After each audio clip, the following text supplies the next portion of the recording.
Ntangiye gutekereza ko nazanywe no kuzana amahoro mu isi. Sinaje kuzana amahoro ahubwo nazanye inkota, kuko naje gutanya umwana na se, umukobwa na nyina, umukazana na nyirabukwe. Abanzi b'umuntu bazaba bo mu nzu ye. Wibaza icyo wumvise ayo magambo y'intare yo mu muryango wa Yuda? Bivuze ngo ukunda undi muhanzi ku muntu utisha uwo si uwanjye ntibigomba kuba. Ni mu migani no mu mateka ni mu ngero kenshi iyo mvuga.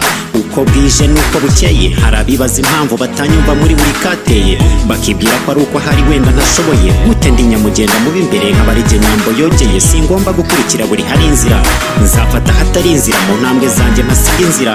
Imbogamizi n'ibikuzitira ni bya bindi ubonesha amaso yawe muri cya gihu yatunze hirya cyane muri cya gicu kiri kure y'intego yawe. nari nabihungisha amaso umutima w'ahandi. Niba hari igitoki kizihaho uruzinyoni, nyuma y'ibyo mbona mundeba kure yanjye.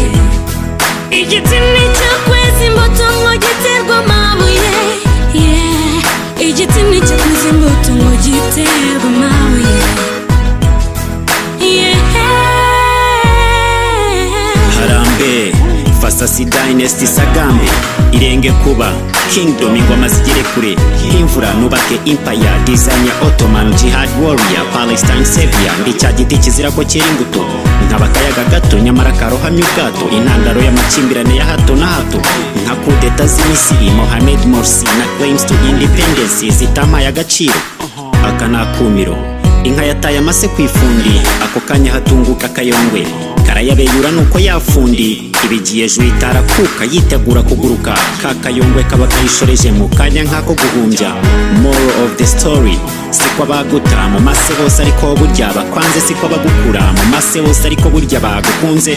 Be careful, umugabo ntaraba umugabo kugera yuzuje ibisabwa, umugayo nturaba umugayo kugera uturutse kugawa. Witegereje ushishoje, n'ingumba y'ingwe ntiyarizi gufata ku gakanu nuko yabitojwe, ariko umwijima nturimurwa n'undi mwijima kugera urumuri rubonetse, n'urwango ntururimurwa n'urundi kugera urukundo rugobotse. Twahuye dushaka way in muri media back in the days, twese twari from nowhere likakiri F2K, nuko naje mbasanga hasi numva impamvu y'itiku today. Mind you, simfitanye beef na fire, peace to J. Ibikorwa byanjye niba amahitamo yanjye naya, respect to Ray.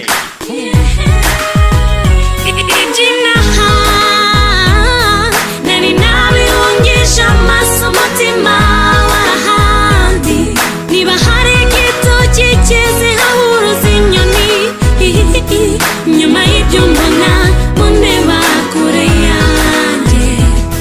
Igiti nicyo kweza imbuto ngo giterwa amabuye, igiti nicyo kweza imbuto ngo giterwa amabuye. Man of ambition, Bonaparte, Napoleon, kumwe umutima utera niko ngomba gukora, like a human dynamo, kugira ngo industry ku bwinshi yakamatara. Ndacyafite byinshi byo kwipevera, nko kuba hakiri benshi ngomba kwinspira. Ni nayo mpamvu ntababazwa n'abankopera, kuko nyira mu bandi kurikira ijwi rirerire, kandi aho inkuba ivugiye niho ibicu byerekera. Kuba yanjyana yitwaga iy'ibirara, kuri ubu ariyo abakuru bubaha, ntibyari gupfa koroha iyo ntabaha. But you surprise me, yemwe ba jye nibaze n'impamvu mutanyita mwarimu nta soni. You can't even credit your master.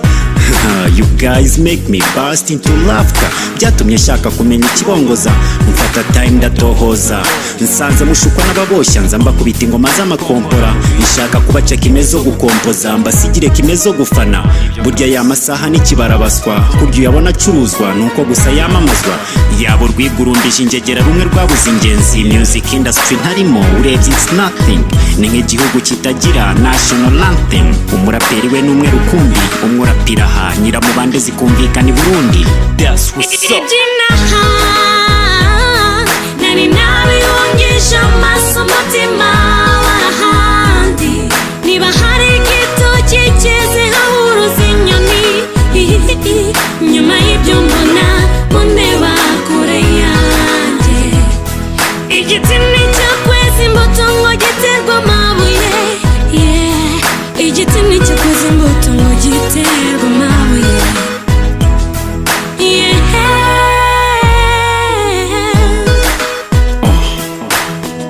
It was incredible, huh? kure kure sana, eba kure now. Sing this with favor. Diplomate, Fred diplomatiste.